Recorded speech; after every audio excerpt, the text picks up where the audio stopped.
اینجا خاڵێکی تر کە هاوسەرگیری بەڕاستی کەم بووە و ڕێژەی قەیرەی زۆر بووە، شەڕت و مەرجی زۆر و بۆرە.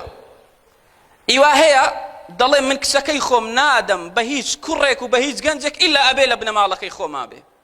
ئەوە گەلێک زۆرە، بە تایبەت لە نێو ئەو مەتی قەودەڤەرانەی کەوا عەشائیرین، ئەوانەی کەوا مەلازادن، با سەرەتا مەلاکان بڵێن بۆی دوای گلەی نەکەن، ئەوانەی مەلازادن، شێخزادن، بەگزادن، بنەماڵەیەکی وەجاغزادن، بڕۆ بەشێکی زۆر کچەکانیان ماوەتەوە، 30 ساڵی و 40 ساڵیان ڕەتداوە تا ئێستا شوویان بۆ نەکراوە، بۆ بابەکەی ئەیەوێ وەکو خۆی بیداتە پیاوێکی بۆرەوە. کاکە ئەو ئەیەوێ هاوسەرگیری بکە ئەگەر لەگەڵ شوانێکی شابێ، بەچی کە ئاوا لە دیوەخانەکەی بابی خزمەتی ئەو پیاوە بۆرانە نەکە، بەچی کە ئاوا نەبێتە کرێکاری بەردەستی براکەی و باوکی، نا ئەو ئەڵێ دەبێ ئیلا لە بنەماڵەکەی خۆمانە بێ. بەس بزانم ئەوەتان لە شوێ هێناوە، لە شوێ خوا پێغەمبەرەکەی صلی الله علیه وسلم فەرمانیان بەو شتە کردووە.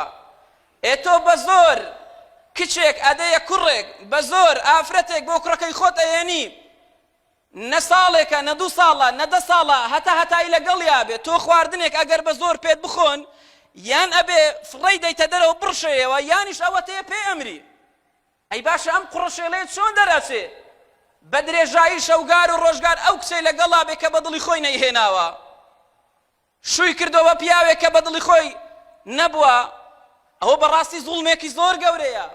پێغەمبەر صلی الله علیه وسلم لە فەرمایشتێکە ئیمامی ترمیذی و هەروە ئیبن ماجە ریوایەتیان کردووە و ئیمام حاکمیش لە المستدرک علی الصحیحین ئەیهێنێ و ئیسنادەکەی بە صحیح دانێ، و ئەو ئیسنادەیەکەوە حەسەنە لای ئیمامی ترمیذی، ئەو سەنەدەیەکەوە لە ئەبوو حاتمی الموزنی ئەیهێنێ ئەفەرمێ له صحبة صحابي پیغمبری خواه صلى الله عليه وسلم تنها او دانا حديثشي لپیغمبری خواه صلى الله عليه وسلم جراته اوي من بزانم دلي حديثك حسن رسول الله عليه الصلاة والسلام فرميتي ام لفظيا اشكال لسندكينية لا امام ترمذي رسول الله فرمي صلى الله عليه وسلم اذا جاءكم من ترضون دينه وخلقه فانكحوه الا تفعلوا تكن فتنة في الارض وفساد.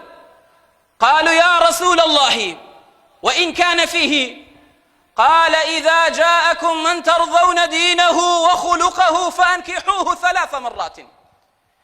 دڵێ پێغەمبەر فەرمی صلى الله عليه وسلم ئەگەر گەنجێک کوڕێکی جاحێڵ هاتە خوازبێنی کچەکەتان خوشکەکەتان، ئەگەر هاتوو دووشتی تیا بوو، دینی هەبوو لەگەڵ ئەخلاق، لە دینەکەی ڕازی بوون لەگەڵ ئەخلاقەکەی، جا دەڵێن مامۆستا ئەوەی دینی هەبێ ئەخلاقیشی نییە؟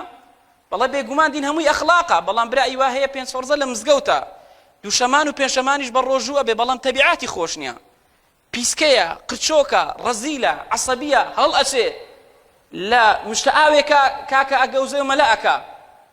هەم دینی هەبوو و هەمیش ئەخلاقی جوان بوو، لەگەڵ ئافرەتانە گونجاو بوو، لە هەردووکی ڕازی بوون. پێغەمبەر فەرمێ صلی الله عليه وسلم ڕای مەگرن بیدەنێ، کچەکەتان و خوشکەکەتان بەڕێکەن. بۆی پێغەمبەری خوا صلی الله عليه وسلم پێغەمبەری خوا فەرمێ صلی الله عليه وسلم ئەگەر وانەکەن فتنەیەکی زۆر گەورە لەسەر ئەو زەویە پێیا ئەبێ، و هەروەها فەسادی و خراپەکاری و داوێن پیسی بڵاوە بێتەوە.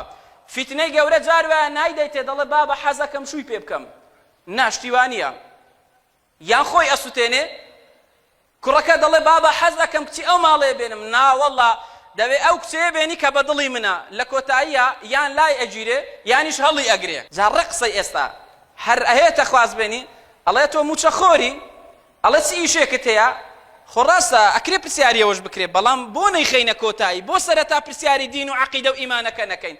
ناوەڵا بەس ئەگەر دەوڵەمەند بێ چاومان لە دەوڵەمەندەکەیە بێ، کوڕە دەوڵەمەند بێ، کوڕە بەرپرسێک بێ، ئیتر دینەکەیشی نەبێ، دەڵێن کورە وردە وردە، هەر بۆ خۆی ژن بێنێ چاک ئەبێ، ئیتر مەشروب خۆرە، کورە بۆ خۆی وازی لێنێ، نوێژ ناکە، نانە وردە ورداکەوێتە سەرپەی خۆی نوێژ ئەکا.